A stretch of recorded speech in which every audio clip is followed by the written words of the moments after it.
सत श्री अकाल दोस्तों। उम्मीद करते हैं कि तुसी सारे ठीक ठाक होवोगे और अज थोड़े नाल सुबह सुबह मैं क्या चलो थोड़े नाल गलबात करिए और थोड़े दर्शन करिए। कल जेड़े कि सेहत मंत्री है जौड़े माजरा है मेरा ख्याल साहब ने नवा चंद चढ़ाता है, क्योंकि पिछले दिनों तो जदों की सरकार बनी है इस तरह के नवे नवे कारनामे, कदे कोई DSP साहब की कुर्सी ते जाके बैठ जाता है, कदे कोई किसी को सवाल कर लग पैदा, स्कूल च पहुंच जाते सीधा, कदे किसी हॉस्पिटल च पहुंच जाते हैं। और कल साडे सत्कारयोग हैल्थ मिनिस्टर हुणे हुणे नवे नवे बने, क्योंकि हरेक नूं लगता है कि कोई ना कोई नवी आइटम करांगे तां साडी चर्चा होएगी। और कई लोगों को इहो जिहियां चीज़ां चंगियां भी लगदियां हैं। मेरे दोस्तों को मैं कल देख रहा सी, कुछ लोगों ने कहा कि बड़ा यार घैंट मंत्री है। सो क्योंकि 5 मिनट लिखते लगते मंजे ते बैठिया लिखन लग्या बल्ले बल्ले चक ते फटे। पर जो कल होया वो बहुत माड़ा होया, मैं उसकी निंदा करदा। वो निंदा इस करके गल कर रहे हैं कि एक 73 साल का व्यक्ति जिहड़ा रिटायरमेंट तो बाद जिन्हों सरकार छड्डना नहीं चाहती, इस दे बावजूद भी लोक सेवा दे वास्ते हाजिर है, लोगों के भलाई वास्ते हाजिर है। और जो उन्होंने कारनामे मैनू पता है, जो उन्होंने काम किए गए वो दुनिया की, देश की, पंजाब के लोग, हर बच्चा बंदा व्यक्ति शलाघा करता है डॉक्टर राज बहादुर जी की। और मैं समझदा किसी दे बारे जानिया टिप्पणी कर देनी बड़ी माड़ी गल है। मैं तो राज बहादुर जी नूं नेड़े होके देखा है, जानदा है। वो साडे फरीदकोट ते मुक्तसर दे विच कोई बहुता अंतर नहीं, और हज़ारां लोगों का डॉक्टर राज बहादुर ने आपकी जिंदगी दे विच जाना बचाई हैं। और ऐसे कई लोग मैं वेखे आपके इलाके दे विच जिहड़े राज बहादुर जी की फोटो ला के उन्होंने पूजते ने। बेशक किसी को चंगे लगते होण जां ना लगते होण, लेकिन रब तो नहीं कहांगा, लेकिन रब तो घट भी नहीं है राज बहादुर जी। और मैनूं ये भी याद है कि पंजाब सरकार ने अवार्ड दिता सीगा, ये राज बहादुर साहब सी जो कोविड समय 50,000 सैंपल्स पर डे जेडे उन्होंने टीम वो सी, एक दो डॉक्टर साहबान होर सन जिन्हों ने ये बनाया कि एक दिन दे विच 50,000 लोगों के सैंपल जड़े ने वो ले जाएंगे, और जिन्होंने कोई नहीं संभालता सी, जिन्होंने कोल कोई पैसा नहीं सी, जेडे बैड लैण वास्ते तरसदे सन, जेडे इंजैक्शन वास्ते तरसदे सन। डॉक्टर KK मेरे ख्याल साहब की तो मौत चले भी गए, पहला शायद कई डॉक्टर साहबान चले गए उन्होंने नाल जिहड़े काम करते सन, होर जिन्हों ने इस कोविड के दरम्यान आपदियां जानां दित्तियां, आपदी जान की परवाह ना करदे होए। एक 73 साल का व्यक्ति बिना खौफ तो कोविड के मरीजों की देखभाल करता रहा। मैं सलाम करदा डॉक्टर राज बहादुर जी नूं। और कल का जिहड़ा इंसीडेंट सीगा, बड़ा गुस्सा आया होना है मंत्री साहब नूं, पर मैं मंत्री साहब नूं ये कहना चाहना है और जनता नूं भी कहना चाहना है, मेरे साथियों नूं जिहड़े कहंदे बल्ले बल्ले बल्ले। एक सिस्टम है, हुण तां मिनिस्टर तुसीं ने, थोड़ी सरकार ने 5-6 महीनों की। कई बार ये भी कहा जाता है कि बाहरलियां दवाइयां ना दिओ। पहला थोड़ा फर्ज बनता है कि हर हॉस्पिटल दे विच मुकम्मल इंफ्रा दी तुसी लिस्ट मंगाओ, और लिस्ट मंगा के सारियां चीज़ां पूरियां करो, चाहे वो दवाइयां है, चाहे वो बिस्तर है, चाहे वो गद्दा है, चाहे वो बैड है। ये सरकार ने लेके आना है, ना कि राज बहादुर जी की जिम्मेदारी है। सरकार उन्होंने पैसा देवे, सरकार प्रक्योर करे ये समान देवे, तो ਜਾਂ फिर एक होर दूजा तरीका उन्ना चिकर डॉक्टर साहबान कोई हस्पताल च मरीज ना देखन जिन्ना चिकर इंफ्रास्ट्रक्चर पूरा नहीं हो जाता। बेशक गद्दा गंदा होएगा, मैं तो कई सालों तो वेखता आ रहे हैं सरकारी हस्पतालों के विच इंफ्रास्ट्रक्चर नहीं है, ये कोई कथनी नहीं है, लेकिन ये जिम्मेदारी राज बहादुर जी नहीं, तुसी उन्होंने पैसा दिओ ਤੇ ਉਹ ਇਹਨਾਂ ਮੈਡੀਕਲ ਯੂਨੀਵਰਸਿਟੀਜ਼ ਦੇ ਵਿੱਚ ਜਾਂ ਹਸਪੀਟਲ ਦੇ ਵਿੱਚ ਜਾਂ ਸਾਡੀਆਂ ਡਿਸਪੈਂਸਰੀਜ਼ ਦੇ ਵਿੱਚ तमाम ਇਨਫਰਾਸਟ੍ਰਕਚਰ ਲੈ ਕੇ ਆਉਣ। ਮੈਨੂੰ ਪਤਾ ਹੈ ਕਿ ਜਦੋਂ ਗਾਇਨੀ ਦੀ ਡਾਕਟਰ ਡਿਲੀਵਰੀ ਕਰਦੀ ਹੈ ਤਾਂ ਉਹਦੇ ਕੋਲੇ ਗਲਵਜ਼ ਵੀ ਨਹੀਂ ਕਈ ਵਾਰੀ ਹੁੰਦੇ, ਇੰਨਾ ਮਾੜਾ ਹਾਲਾਤ ਹੈ। ਕਈ ਆਪਰੇਸ਼ਨ ਥੀਏਟਰ ਜਾ ਕੇ ਦੇਖੋ, ਪੂਰੇ ਕਸਬੇ ਦੇ ਵਿੱਚ, ਤੁਸੀਂ ਮੁਹੱਲਾ ਕਲੀਨਿਕ ਦੀ ਗੱਲ ਕਰਦੇ ਹੋ, ਕਈ ਇੱਕ ਹਸਪਤਾਲ ਵੀ ਜਿੱਥੇ ਕਿਸੇ ਗਾਇਨੀ ਦੀ ਡਾਕਟਰ ਨਹੀਂ ਹੈ। और यही शायद चक्कर रहा कि डॉक्टर सानू आके ज्वाइन नहीं करते। शॉर्टेज ऑफ डॉक्टर्स पहले ही बहुत ज़्यादा है, वो आपकी प्राइवेट प्रैक्टिस करना चाहते हैं। और अज भी मगरली सरकार साडी भी, उस तो पहले वाली सरकार भी, होने वाली सरकार भी 6 महीनों की सब तो प्रायोरिटी ये है कि मैं समझना स्कूल्स तो भी ज़्यादा प्रायोरिटी ये है कि असी डॉक्टर्स नू पहला ਜਿਹੜੀ ਹਰ ਹਸਪੀਟਲ ਦੇ ਵਿੱਚ ਜਿੱਥੇ ਡਾਕਟਰਸ ਦੀਆਂ ਜਿੰਨੀਆਂ ਪੋਸਟ ਖਾਲੀ ਪਈਆਂ ਉਹਨਾਂ ਨੂੰ ਭਰੀਏ। ਵਾਰ-ਵਾਰ ਵਿਧਾਨ ਸਭਾ 'ਚ ਵੀ ਸਵਾਲ ਉੱਠਦੇ ਨੇ, ਇਸ ਤੋਂ ਕੋਈ ਕੰਮ ਜ਼ਰੂਰੀ ਨਹੀਂ ਹੈ, ਇਸ ਤੋਂ ਕੰਮ ਪਟਵਾਰੀ ਜ਼ਰੂਰੀ ਨਹੀਂ ਹੈ, ਟੀਚਰ ਇਸ ਤੋਂ ਬਾਅਦ ਚਾਹੁੰਦੇ ਨੇ। ਸਭ ਤੋਂ ਪਹਿਲਾਂ ਕਿ ਅਗਰ ਹਰ ਹਸਪਤਾਲ ਦੇ ਵਿੱਚ ਡਾਕਟਰ ਆ ਜਾਏਗਾ ਤਾਂ ਕਿਸੇ ਵਿਅਕਤੀ ਦੀ ਜਾਨ ਬਚ ਸਕਦੀ ਹੈ। ਤੋ ਲੈ ਕੇ ਆਓ ਡਾਕਟਰਸ। ਔਰ ਇਹੋ ਜੀ ਹਰਕਤ ਕਰਨਾ ਜੋ ਕੱਲ ਹਰਕਤ ਹੋਈ ਹੈ, ਤੁਸੀਂ ਵੀਸੀ ਸਾਹਿਬ ਨੂੰ ਕਹਿ ਸਕਦੇ ਹੋ ਕਿ ਇਹਦੇ ਤੇ ਧਿਆਨ ਦਿਓ। ਫਿਰ ਤੁਸੀਂ ਉਹਨਾਂ ਨੂੰ ਪੁੱਛਣਾ ਚਾਹੀਦਾ ਵੀ ਕਿਉਂ ਨਹੀਂ ਇਹ ਬੈੱਡ ਬਦਲਿਆ ਗਿਆ, ਇਹ ਗੱਦੇ 'ਚ ਕਿਉਂ, ਤੁਹਾਡੇ ਕੋਲੇ ਕੀ ਪੈਸਾ ਹੈਗਾ ਕਿ ਹੈ ਨਹੀਂ, ਕੀ ਕਿਹਨੇ ਲੈ ਕੇ ਆਉਣਾ ਹੁੰਦਾ। ਹੁਣ ਵੀਸੀ ਦੀ ਇਹ ਜ਼ਿੰਮੇਵਾਰੀ ਨਹੀਂ ਸੀ।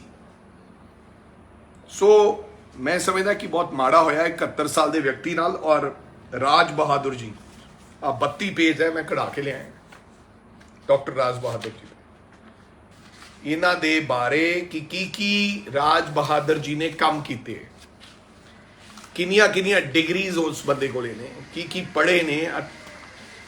32 ਪੇਜਾਂ ਦਾ ਖਰੜਾ ਹੈ। ਆ ਜਿਹੜੇ ਅੰਨੇ ਭਗਤ ਮੇਰੇ ਭਰਾ ਜਿਹੜੇ ਲਿਖਣ ਵਾਲੇ, ਉਹਨਾਂ ਨੂੰ ਦੱਸਣਾ ਚਾਹੁੰਦਾ ਹੈ, ਕਿਸੇ ਵਿਅਕਤੀ ਨੂੰ ਜਾਣੇ ਬਿਨਾ ਕੁਝ ਵੀ ਲਿਖ ਦੇਣਾ ਬੜੀ ਮਾੜੀ ਗੱਲ ਹੈ। ਕੋਵਿਡ ਆ ਰਿਹਾ ਹੈ, 2 ਮਿਨਿਸਟਰ ਸਾਹਿਬਾਨਾਂ ਨੂੰ ਕੋਵਿਡ ਹੋ ਗਿਆ, ਬੈਂਸ ਨੂੰ ਤੇ ਮੈਡਮ ਕੀ ਨਾਮ ਉਹਦਾ ਮੈਡਮ ਦਾ, ਅਨਮੋਲ ਗਗਨ ਜੀ ਨੂੰ, परमात्मा उन्होंने चढ़ती कला बख्शे, दोनों तंदुरुस्ती बख्शे। लेकिन कौन संभालेगा। और मैनू ये भी पता लग गया कि अज कई लोग रिजाइन कर गए ने। और कौन रिजाइन करके गया है? Medical superintendent Guru Nanak Dev university K D Singh ji ने रिजाइन करता कल दी हरकत तो बाद।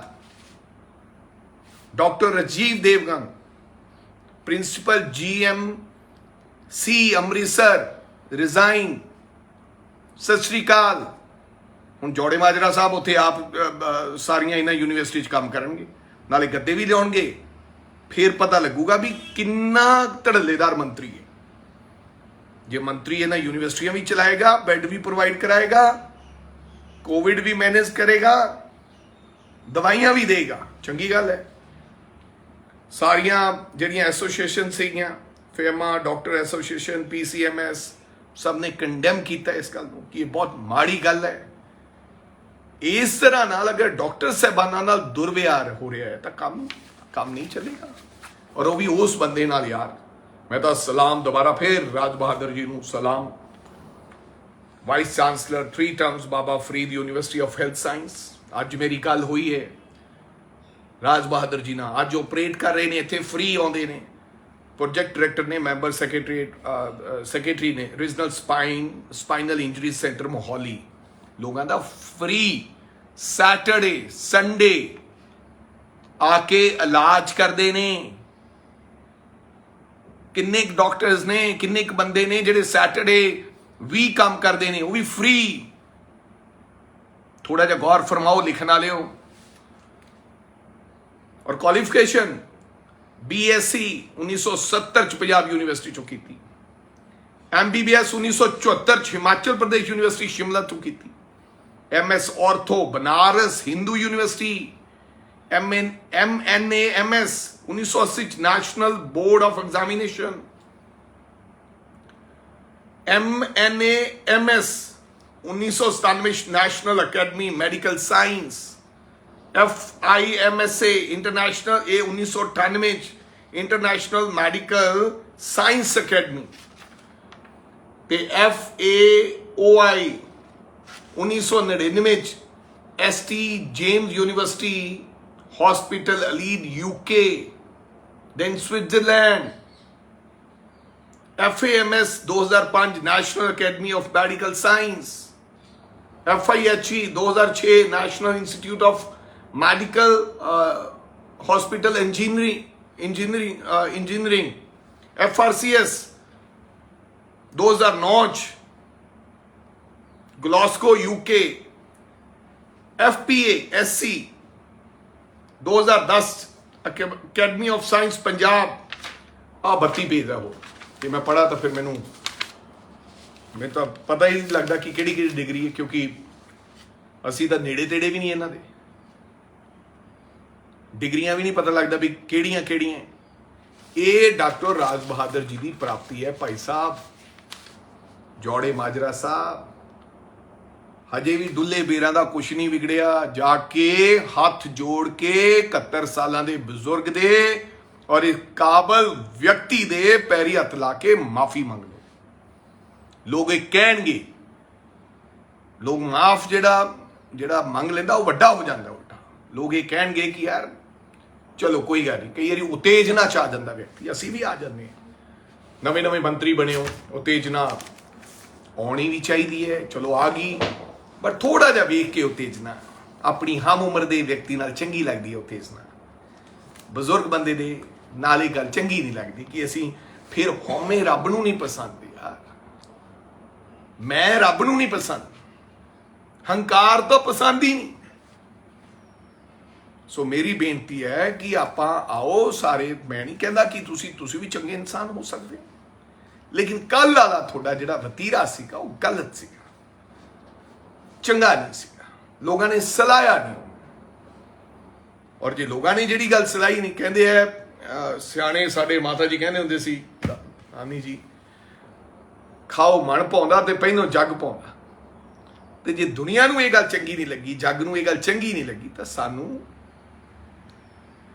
ਉਹਦੇ ਤੇ ਪਛਤਾਪ ਕਰਨ ਦੇ ਵਿੱਚ ਕੋਈ ਹਰਜ ਨਹੀਂ ਹੋਣਾ ਚਾਹੀਦਾ। ਸਿਆਣਾ ਵਿਅਕਤੀ ਉਹ ਹੈ ਜਿਹੜਾ ਆਪਦੀ ਗਲਤੀ ਦਾ ਅਹਿਸਾਸ ਕਰੇ।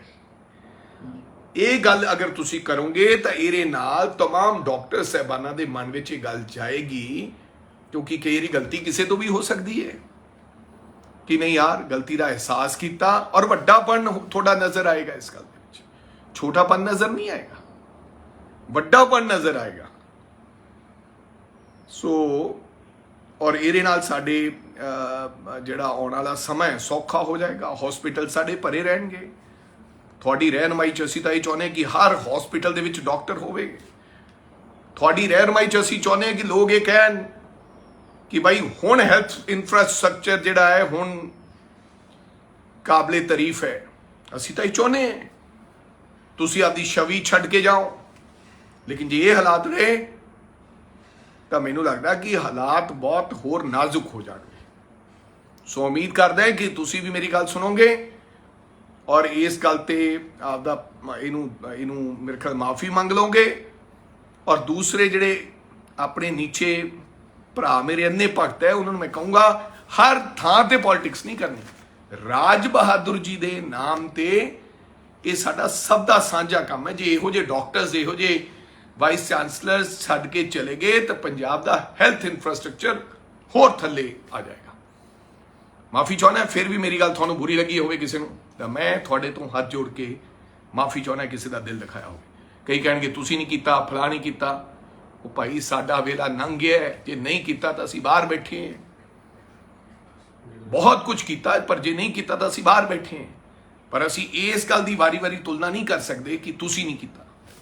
ਹੁਣ ਅਗਲੀਆਂ ਰਾਹਾਂ ਪਾਈਏ, ਅਗਲੀਆਂ ਪਲਾਂਘਾਂ ਪੱਟੀਏ, ਪੰਜਾਬ ਨੂੰ ਅੱਗੇ ਲੈ ਕੇ ਜਾਣਾ ਅਸੀਂ ਲੋਕਾਂ ਨੇ, ਪੰਜਾਬ ਨੂੰ ਨਵਾਂ ਨਰੋਆ ਹੁਣ ਅਸੀਂ ਬਣਾਉਣਾ ਹੈ। ਧੰਨਵਾਦ ਤੁਹਾਡਾ ਸਾਰਿਆਂ ਦਾ ਮੇਰੇ ਨਾਲ ਜੁੜਨ ਵਾਸਤੇ, ਮਾਫੀ। ਐਂਡ ਰਾਜ ਬਹਾਦਰ ਜੀ ਤੋਂ ਔਰ तमाम ਪੰਜਾਬ ਦੇ ਡਾਕਟਰ ਸਾਹਿਬਾਨਾਂ ਤੋਂ ਮੈਂ ਰਾਜਾ ਵੜਿੰਗ ਹੱਥ ਜੋੜ ਕੇ ਮਾਫੀ ਮੰਗਦਾ। ਸਾਡੇ ਇੱਕ ਦੋਸਤ ਵਿਅਕਤੀ ਭਰਾ ਨੇ, ਸਾਡੇ ਕੁਲੀਗ ਨੇ, ਸਾਡੇ ਇਸ ਪੋਲਿਟਿਕਸ ਦੇ ਪ੍ਰੋਫੈਸ਼ਨ ਦੇ ਨਾਲ ਜੁੜੇ ਉਹ ਸਾਥੀ ਨੇ ਜਿਹੜਾ ਰਾਜ ਬਹਾਦਰ ਜੀ ਦਾ ਦਿਲ ਦਿਖਾਇਆ। ਮੈਂ ਉਸ ਗੱਲ ਦੀ तमाम ਲੋਕਾਂ ਤੋਂ ਮਾਫੀ ਮੰਗਦਾ ਹੱਥ ਜੋੜ ਕੇ। ਧੰਨਵਾਦ।